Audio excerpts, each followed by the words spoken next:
जय हिंद स्टूडेंट्स। आज आपके लिए बहुत इम्पोर्टेंट मैटर है। आज के इस क्लास में द टाइगर किंग से इम्पोर्टेंट क्वेश्चन और आंसर्स जो आपके बोर्ड के एग्जामिनेशन के हिसाब से भी बहुत इम्पोर्टेंट होते हैं, उसके बारे में समझाया जा रहा है, कुछ बता रहे हैं और उनको आप पेपर और पेन लेके नोट करते जाएं। अपना एक नोटबुक बना लें, नोटबुक में पेपर पेन लेके नोट करते जाएं। और ये जो क्वेश्चंस हैं, ये बहुत अच्छे क्वेश्चन हैं, बहुत इम्पोर्टेंट क्वेश्चन भी हैं। तो इनको आप सीखते जाइए मेरे साथ और समझते जाइए और नोट करते जाइए, सो दैट अगर आप नोट करेंगे तो आपको याद करने में आसानी होगी, उसको लिखने में आसानी होगी। रटने से समझ में नहीं आता है, जब आप उसको लिखते भी हैं, साथ में समझते भी हैं, तो आपको माइंड में वो अच्छी तरह से फिट होता है और आप ज़्यादा लंबे समय तक उसको याद रख सकते हैं, रिमेम्बर कर सकते हैं। पेपर में जब इस टाइप के क्वेश्चंस आते हैं, and this question is very important, and class 12th के जो स्टूडेंट्स हैं उनके लिए है ये। तो इसको ध्यान से समझिए, सीखिए और लिखते जाइए, मेरे साथ भी नोट भी कीजिए। तो आइए स्टार्ट करते हैं short answer type questions. Number 1 question जो है इसमें देखिए, what miracle happened when the Tiger King was just an infant? जब टाइगर किंग एक छोटा बालक था, शिशु ही था, उस समय क्या चमत्कार हुआ था? अगर ये क्वेश्चन एग्जाम में आता है तो आप इसका आंसर लिख सकते हैं, eight the tiger king's birth. जब उसका जन्म हुआ था टाइगर किंग का, तो रॉयल एस्ट्रोलॉजर्स, रॉयल होता है राज ज्योतिषी, रॉयल मतलब जो राज दरबार में रहते हैं, एस्ट्रोलॉजर्स होते हैं ज्योतिषी। तो राज ज्योतिषी जो थे, उन्होंने प्रिडिक्टेड दैट, उन्होंने ये भविष्यवाणी की। प्रिडिक्ट माने क्या होता है? भविष्यवाणी करना। तो उन्होंने भविष्यवाणी की थी कि that one day he would have to die, एक दिन उसकी मृत्यु अवश्य आएगी। ये किसने किया था? राज ज्योतिषी ने, यानी रॉयल एस्ट्रोलॉजर्स ने ये भविष्यवाणी की थी eight the tiger king's birth. जब उसका बर्थ हुआ था टाइगर किंग का, तो रॉयल एस्ट्रोलॉजर्स ने भविष्यवाणी की थी, प्रेडिक्टेड मीन्स भविष्यवाणी की थी, that one day he would have to die, एक दिन उसको मरना होगा, एक दिन उसकी मृत्यु आएगी। Eight this the infant asked them, इस पर इन्फेंट जो बालक था, जो बालक था टाइगर किंग, बिल्कुल शिशु था, छोटा, वो बोलने लग गया। At this the infant asked them tell the cause of his death, इस पर उस शिशु ने कहा, वो बोलने लगे, जो बालक बोलने की लायक नहीं था, बहुत ही छोटा था, वो एकदम बोल पड़ा और बोलता है, मेरी मृत्यु का कारण बताएं। ठीक है? जो all were surprised to hear this voice, जो बालक बिल्कुल छोटा था, बोलने की कोई संभावना नहीं थी, बहुत छोटा था, वो बोलने लगा कि मेरी मृत्यु का कारण बताइए। ऑल वर सरप्राइज, सबको बहुत अचंभा हुआ, टू हियर दिस वॉइस, ये आवाज सुनकर उनको बहुत अचंभा हुआ कि इतना छोटा बच्चा कैसे बोल रहा है। An infant's speaking clearly was a miracle, एक छोटा बच्चा, शिशु, बिल्कुल छोटा, और वो इन्फेंट में होता है शिशु, छोटा बच्चा, स्पीकिंग क्लियरली, इतना साफ बोल रहा है, वाज अ मिरेकल, चमत्कार था, ये उनके लिए चमत्कार था। सब देख के हैरान रह गए कि इतना छोटा बच्चा, बिल्कुल बिल्कुल शिशु है, वो बालक है, और कितनी क्लियर बोल रहा है, बड़ों की तरह बोल रहा है। तो सबकी आंखें फटी की फटी रह गई, मिरेकल हो गया, चमत्कार हो गया। तो इसका आंसर ये है, ठीक है, इसको नोट कर सकते हैं आप लोग। Eight the tiger king's birth, royal astrologers predicted that one day he would have to die. At this, the infant asked them tell the cause of his death. All were surprised to hear this voice. An infant speaking clearly was a miracle. Now we move on to the next question. अगला question पे चलते हैं. What prediction was made at the Tiger King's birth? Tiger king के जन्म के समय क्या भविष्यवाणी की गई थी? जो राज ज्योतिषी आए थे, उन्होंने रॉयल एस्ट्रोलॉजर थे, उन्होंने उस समय क्या भविष्यवाणी उसके वर्ष पर की थी? तो इसमें और देखें, क्लियरली लिखा हुआ है at the tiger king's birth. जब उसका टाइगर किंग का बर्थ हुआ, रॉयल एस्ट्रोलॉजर्स मतलब राज ज्योतिषी predicted that he would grow up as a great warrior. वो बड़ा होकर एक बहुत बड़ा योद्धा बनेगा, हीरो नायक बनेगा और चैंपियन विजेता बनेगा वो. दे ऑल्सो प्रेडिक्टेड, उन्होंने ये भी भविष्यवाणी की, his death by a tiger, उसकी डेथ होगी टाइगर के द्वारा. ये भी भविष्यवाणी उन्होंने की थी कि उसकी मृत्यु होगी एक टाइगर के द्वारा. He was born under the star of bull. वो बुल क्या होता है? वृषभ राशि होती है. तो वो वृषभ राशि के असर में पैदा हुआ था.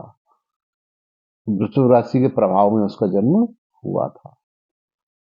The bull and the tiger being enemies. Bull और टाइगर जो होते हैं वो एनिमीज होते हैं, दुश्मन होते हैं एक दूसरे के. जो बैल होता है, बैल और टाइगर एक दूसरे के दुश्मन होते हैं. His death was predicted by a tiger. उसकी डेथ ही भविष्यवाणी की गई थी कि वो उसकी मृत्यु कैसे आएगी?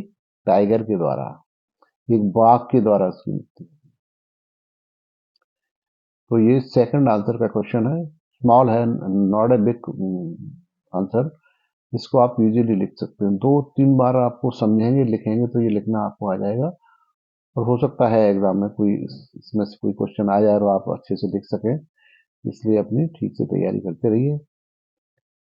How did the infant react to the prediction regarding himself?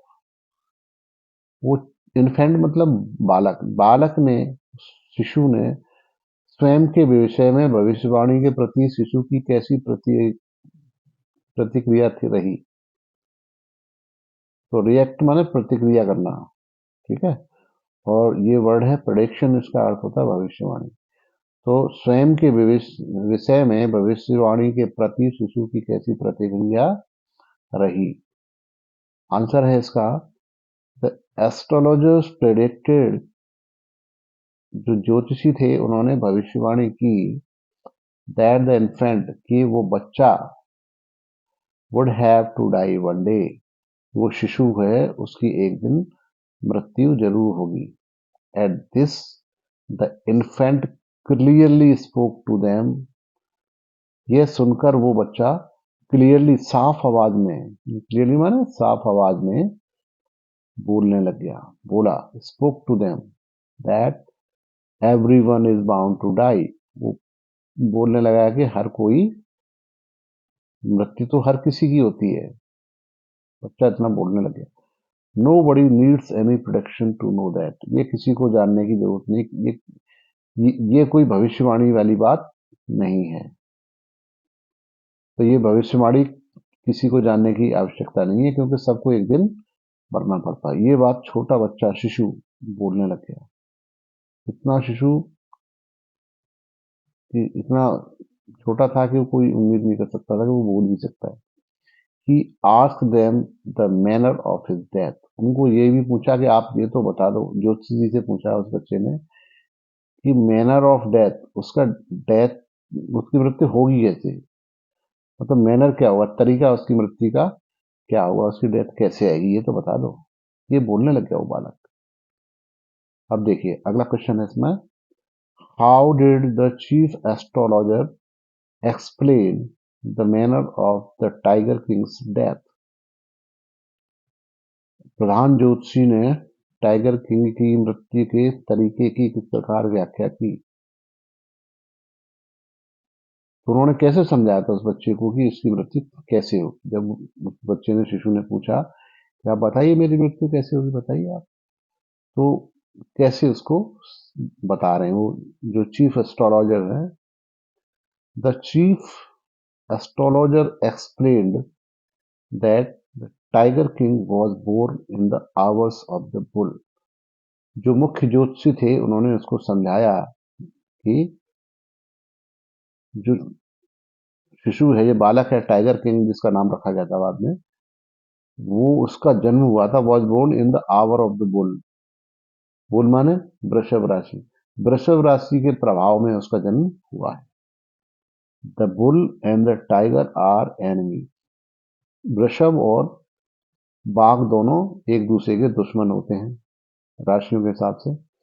Therefore, therefore माने इसलिए या अतः, a tiger would be the cause of his death. उसकी मृत्यु का कारण टाइगर ही होगा, बाघ ही होगा। उसकी मृत्यु बाघ द्वारा ही होगी। He said that the Maharaja could not avoid being killed by a tiger। ज्योतिषी ने यह भी बताया, मुख्य ज्योतिषी ने, कि महाराजा जो जो बालक था बड़ा होकर महाराजा बनेगा, कि maharaja could not avoid being killed by tiger. वो उसकी मौत होनी है टाइगर से ही, वो बच नहीं सकता। वो इस भविष्यवाणी को टाल नहीं सकता, तो कोई झूठा साबित नहीं कर सकता। उसकी मौत टाइगर से ही होगी। ठीक है ना। तो इस तरीके से ये जो क्वेश्चंस हैं, इंपॉर्टेंट क्वेश्चन हैं, इसको आप जरूर नोट कर लें। और नोट करने के बाद इसको 2-3 बार लिखने की प्रैक्टिस करेंगे। हिंदी में भी इसको मैंने समझा दिया है और एक्सप्लेन कर दिया है। इसको 2-3 बार लिखेंगे, प्रैक्टिस करेंगे तो ये आपको लिखना आ जाएगा। और क्या पता कि इसमें से कोई क्वेश्चन आपको मिल जाए और उसमें से आप अच्छे से आंसर लिख पाएं और आपको मार्क्स अच्छे आए। इस चीज को ध्यान में रखते हुए आप लोग जरूर इसको अच्छे से नोट कर लें, 2-3 बार लिखने की प्रैक्टिस करें और याद भी करें। 2-3 बार रिपीट करेंगे, 2-3 बार सीखेंगे, प्रैक्टिस करेंगे तो ये याद हो जाएगा। ये बहुत डिफिकल्ट चीज नहीं है, बस आपको इसको रिपीट करना है, 2-3 बार सीखना है और लिखने की प्रैक्टिस करनी है, तो आप धीमे धीमे इसको लिखने लग जाएंगे। Right. So wish you all the best और सीखते रहिए। अगर वीडियो अच्छी लगती है इसको लाइक जरूर कीजिए। और इससे इसके अलावा भी बहुत इंपॉर्टेंट क्वेश्चंस आपको और बताए जाएंगे, जब तक इसको नोट करके अपने याद कीजिए। ठीक है। Okay, all the best, good luck to you.